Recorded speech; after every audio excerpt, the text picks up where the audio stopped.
আসসালামু আলাইকুম বন্ধুরা। আপনারা সবাই কেমন আছেন? আশা করি ভালো আছেন। আমি অনেক ভালো আছি। আজকে আমি নতুন একটা ভিডিও নিয়ে আসলাম। প্রথমে আমি চুলার উপর কড়াইটা বসিয়ে দিলাম। তারপরে মাছ দিয়ে দিলাম। মাছটা ভালো করে ভেজে নিব। আজকে আমি কি রান্না করব? আজকে আমি রান্না করব হলো শসা দিয়ে, আলু দিয়ে, টমেটো দিয়ে, মাছ দিয়ে। শসা দিয়ে, আলু দিয়ে, মাছ দিয়ে অনেক মজা। আপনি রান্না করে খেয়ে দেখবেন। প্রথমে আমি চুলার উপর কড়া দিয়ে এবং মাছ দিয়ে দিয়েছি এবং মাছটা ভেজে নিব ভালো করে। দেখেন আমার এক পিসটা ভাজা হচ্ছে, আমি তারপরে মাছটা উল্টে দেবো। দেখেন মাছটা আমি লাল লাল করে ভেজে নেব। দেখেন মাছটা আমার ভাজা হচ্ছে। আমি শসাটা হালকা একটু ভাপ দিয়ে নিয়েছি, কারণ শসা ভাপ না দিলে শসার একটা কাঁচা গন্ধ আছে। দেখেন আমার এই পিসটাও ভাজা হয়ে গেছে, আমি পিসটা উল্টে দিলাম। মাছটা আমার প্রায় ভাজা শেষ। এবার আমি একটা বাটিতে উঠে নিব। ভাত রান্না করে নিয়েছি।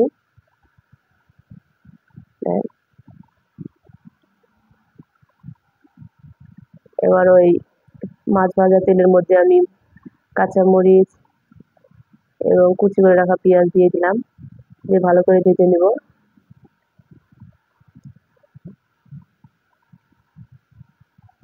দেখেন ভাজা আমার প্রায় হয়ে গেছে। এবার আমি বাটা মশলা দিয়ে দেব।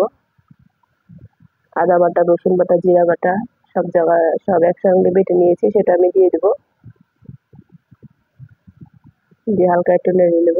এরপরে বাকি গুঁড়া যত মশলা আছে তরকারি সবগুলো দিয়ে দেব।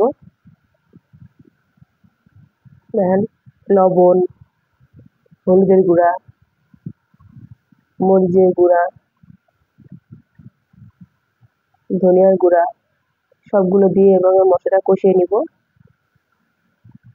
মশলা ভালো করে কষিয়ে নেব। ভালো করে না কষালে কাঁচা গন্ধ বের হবে। এই যে দেখেন আমার মশলা প্রায় কষানো হয়ে গেছে। এবার আমি আমার ভাপ দিয়ে রাখা শসাগুলো দিয়ে দেব। তারপরে আলু দেব, দিয়ে কিছুক্ষণ কষাবো।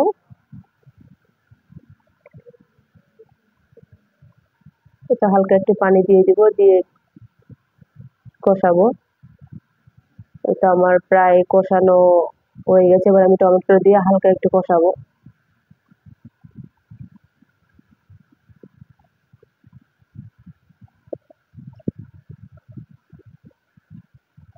আমার সব তরকারি কষানো শেষ। এবার আমি ঝোল দিয়ে দেব পরিমাণ মতো। এবার আমি ঢেকে দেব। তারপরে তরকারিটা বলক উঠে গেলে আমি ভাজা মাছ দিয়ে দেব তরকারির ভেতরে। এই দেখেন তরকারিটা প্রায় আমার হয়ে আসছে। এতে এবার আমি একটু ভাজা মশলার গুঁড়া দিয়ে দিব। তরকারিটা প্রায় হয়ে আসছে, আর 5-10 মিনিট জাল দিলে হয়ে যাবে। এই দেখেন আমার তরকারিটা হয়ে গেছে। এই দেখেন